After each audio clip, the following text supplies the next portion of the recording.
안녕하세요, 가치환입니다. 1월 11일 목요일 국내 시장이 마감되었습니다. 자, 오늘은 시장 흐름이 나름대로 괜찮았어요. 어제 오후장에 낙폭이 조금은 멈췄다는 말씀 드렸었는데 오늘은 이렇게 반등하는 모습이 나왔었죠. 하지만 동시호가에 굉장히 큰 장대 음봉이 나왔습니다. 동시호가 10분 사이에만 무려 0.5% 급락이 나왔고, 제가 수급을 체크를 해보니까 자, 여기 초록색을 보세요. 기관에서 동시호가에만 6천억 이상의 많은 순매도 물량이 나왔습니다. 그래서 동시호가 직전까지만 하더라도 기관은 플러스 3천억이었는데 동시호가에만 6천억 이상의 순매도가 나왔고, 결과적으로는 마이너스 3,300억. 오늘도 기관에 많은 순매도 물량이 나왔습니다. 그래서 오늘 시장 흐름만 본다면 그림 마지막 부분에 낙서를 그린 것 같은 생각이 들고요. 또 코스닥을 보면 오늘 코스닥은 0.8% 상승이 나왔고 동시효과에는 큰 변동은 없었네요. 그리고 시가총액 상위 종목들을 살펴보면 오늘도 마찬가지로 플랫폼 기업들의 흐름이 좋았었고, 그리고 반도체는 종목마다 조금은 차이가 있었네요.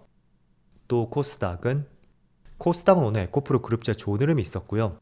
그 외에는 별다른 특징은 없었던 것 같습니다.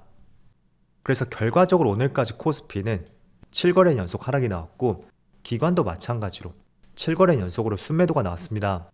그리고 외국인도 마찬가지죠. 오늘 많은 순매도가 나왔습니다. 또 코스닥은 반대로 기관과 외국인의 양매수가 들어왔고요. 그리고 삼성전자는 마찬가지로 기관의 7거래 연속 순매도가 나오고 있습니다. 그리고 오늘은 외국인 쪽에서도 평소와는 다른 많은 순매도 물량이 나왔습니다. 또 최근 한 달 내에 있어서도 4,500억 순매수를 압도했던 많은 물량이었던 것 같아요. 그래서 1월 들어서 참 수급이 좋지가 않네요. 또 반대로 하이닉스는 오늘 기관과 외국인의 이틀 만에 다시 양매수가 들어왔습니다.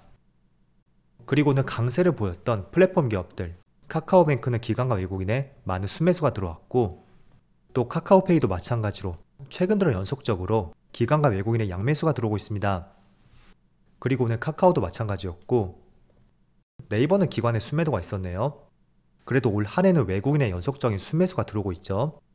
때문에 플랫폼 기업들은 제가 조금 뒤에서 말씀을 드려볼게요. 한번 내용들을 참조해 보시고요. 그럼 이어서 주체별 매매 동향에 대해서 살펴보도록 하겠습니다. 1월 11일 외국인이 가장 많이 매수한 종목은 네이버, 카카오, 카카오뱅크, 에코프로, LG에너지솔루션. 전체적으로 플랫폼 기업들을 많이 매수했죠.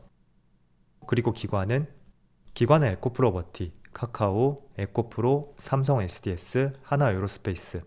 기관은 오늘 외국인하고 다르게 다양한 업종들을 매수했던 것 같습니다. 자, 이어서 해외 증시를 볼게요. 어제 미국 증시가 다시 한번 반등이 나왔죠. 나스닥이 0.75% 상승이 나왔고 15,000포인트 직전까지 다시 한번 재차 반등이 나오고 있습니다.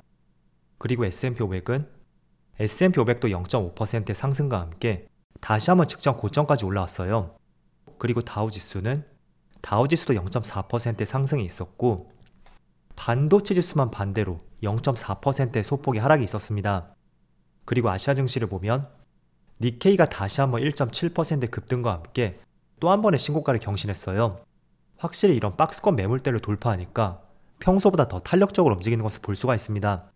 그래서 지금 니케이 지수를 보시면서 여러분들이 보유한 종목이라든지 또는 코스피 코스닥 그리고 나스닥 모두 마찬가지일 거예요. 어떤 특정한 박스권 매물대를 돌파하면 항상 새로운 그림이 그려질 수가 있고, 그건 어떤 종목에도 적용이 되니까 이런 흐름들 기억을 해보세요. 그리고 최근에도 말씀을 드렸던 것이 바로 나스닥이었죠. 제가 지난 11월 당시에 하락 추세선을 그었었고, 그게 지금 보시는 이 바로 검은색 선이었습니다. 그래서 그 추세선을 몇 번의 고점을 형성했던 그 추세선을 돌파하니까 이렇게 새로운 그림이 그려졌듯이 하나의 추세라든지 박스권 그런 것들을 돌파해 나가는지 또는 깨고 내려가는지, 그게 조금은 주가의 흐름을 참조하는 데 있어서 상당히 중요하다고 말씀드리겠습니다. 그래서 제가 반도체도 말씀드렸었죠. 그 종목들은 저점 라인으로서 이렇게 말씀드렸을 거예요. 그래서 반등이 나온다면 그 저점 부근에서 1차적으로 반등이 나올 가능성이 있고, 만약에 깨지게 된다면 그때는 다소 시간이 필요할 수가 있다, 이런 취지로 말씀드렸습니다. 그래서 그것도 같은 이치라고 보시면 될 것 같아요. 그래서 니케이는 정말 부러운 시장 흐름이 나오고 있고, 대만도 오늘은 소폭의 반등이 나오고 있습니다. 중국 증시도 마찬가지고요. 자, 오늘은 몇 가지 중요한 이슈들이 있어요.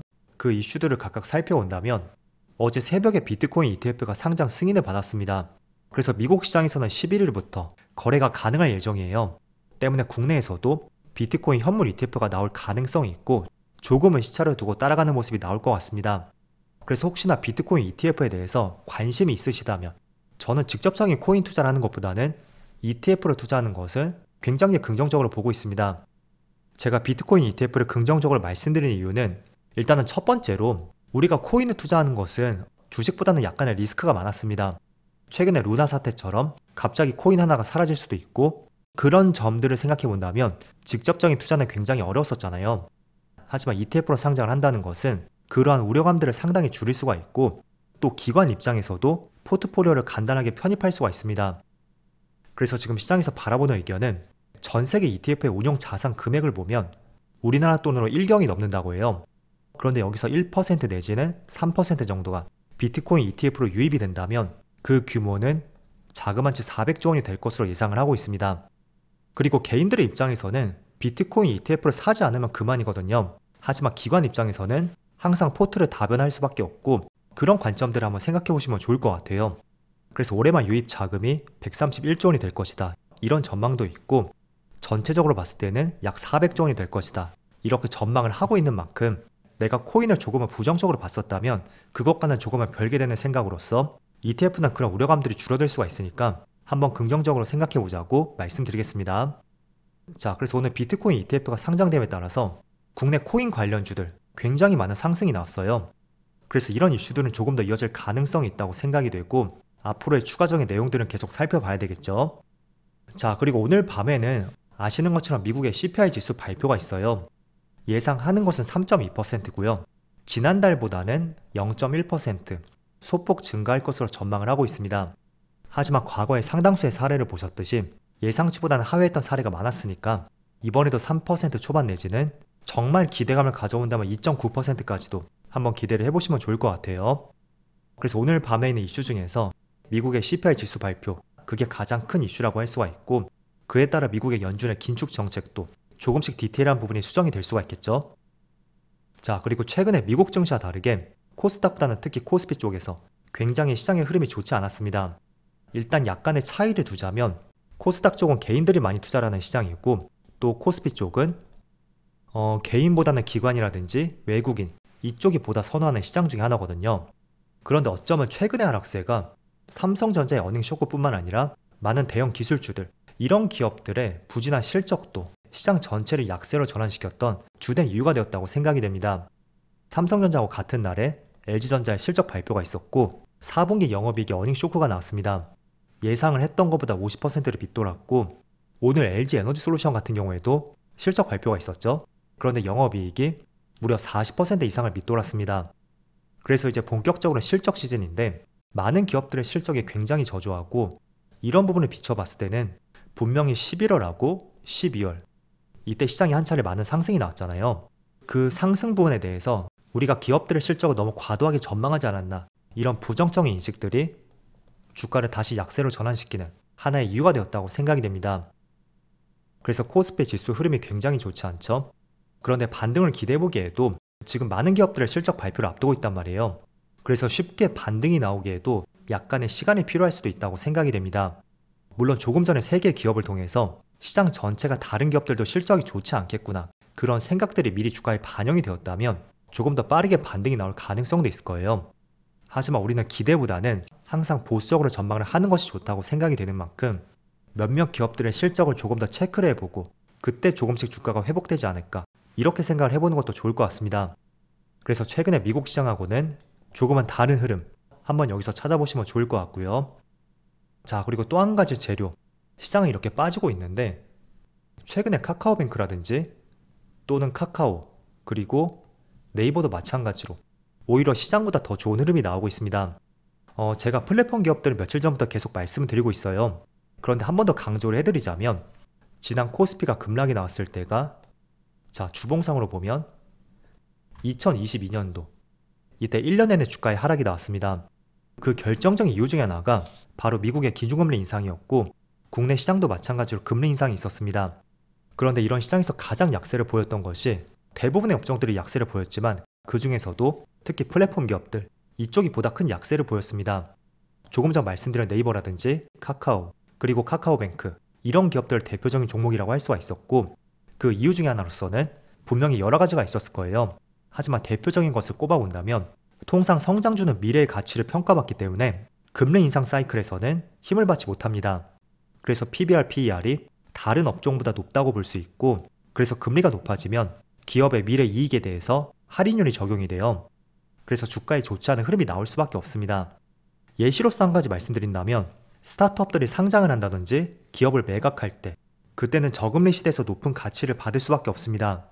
그래서 같은 이치라고 볼 수 있고 그런 면에서 카카오뱅크 같은 경우에도 상장했던 시점이 21년 8월이었죠.